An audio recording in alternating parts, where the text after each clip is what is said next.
Mountain Lion, c'est également l'arrivée des systèmes de partage intégrés. Alors, le partage, on le trouve dans le Finder, par le biais d'une icône. On l'a vu, si on fait Quick Look, on a également le bouton de partage. Et si on utilise tout simplement le menu contextuel, on va retrouver ici l'icône partagée avec les différentes options. Ces options vont être filtrées en fonction du type de fichier. Par exemple, ici, je n'ai accès sur un fichier texte qu'au partage par courrier électronique, par e-message ou par AirDrop. Si je suis sur une image et que je fais la même chose, je vais aller sur Partager et j'aurai ici en plus Twitter et Flickr. On va s'intéresser aux fonctions simples, celles qui ne nécessitent pas de configurer un compte. Donc si je choisis ici d'envoyer par AirDrop, je vais avoir une très jolie animation.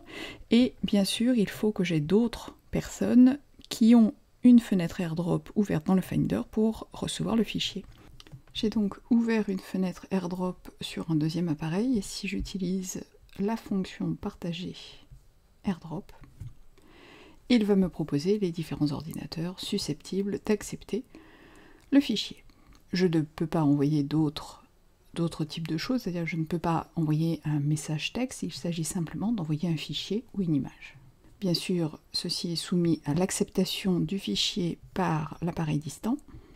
Je vais donc enregistrer le fichier et le transfert va se faire. Donc ça, c'était pour l'option partage avec AirDrop. De la même manière, je peux utiliser message pour le faire. Il faut bien sûr pour cela que j'ai configuré un compte, ce qui n'est pas le cas à l'heure actuelle. Et enfin, je peux l'envoyer par courrier électronique. Et ici aussi, il faut que j'ai un compte configuré. Comme nous l'avons vu, si j'utilise un fichier différent, à savoir ici une image, je vais donc avoir la possibilité d'envoyer par Twitter ou sur Flickr. Donc je vais aller configurer des comptes.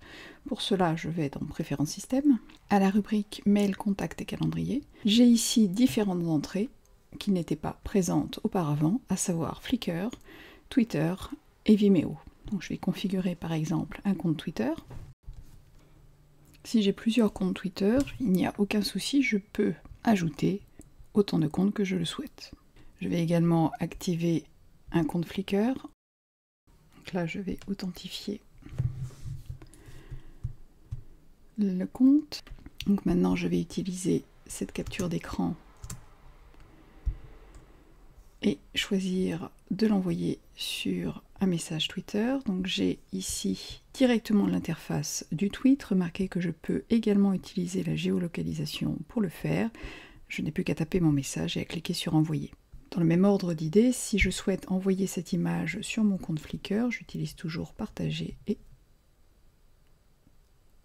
l'option Flickr. J'ai ici le titre, une éventuelle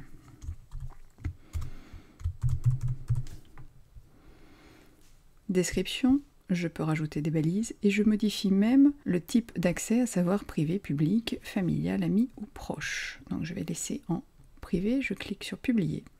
J'ai une fenêtre de téléchargement et à la fin du téléchargement, j'ai ici possibilité directement de visualiser mon image sur le compte Flickr. Remarquez qu'il me propose d'utiliser les données pour créer un nouveau compte, donc je vais demander à le faire plus tard et voilà. J'accède ici directement à mon image en sachant que je l'ai mis en privé, donc il n'y a que moi qui puisse voir cette photo.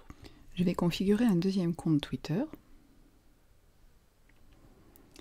Et vous remarquez ici un bouton mettre à jour les contacts. Mettre à jour les contacts permet d'utiliser les images et les adresses électroniques que vos contacts ont éventuellement renseignées dans leurs données Twitter afin de mettre à jour vos propres fiches de contact.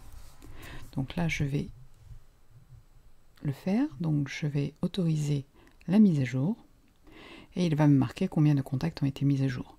Il utilisera également les images d'avatar. Ceci était pour vous montrer que si j'ai plusieurs comptes Twitter, je peux choisir celui avec lequel je vais poster, car en haut de la fenêtre désormais apparaissent les deux comptes. Cette icône de partage est donc disponible directement dans le Finder par le biais d'un clic droit.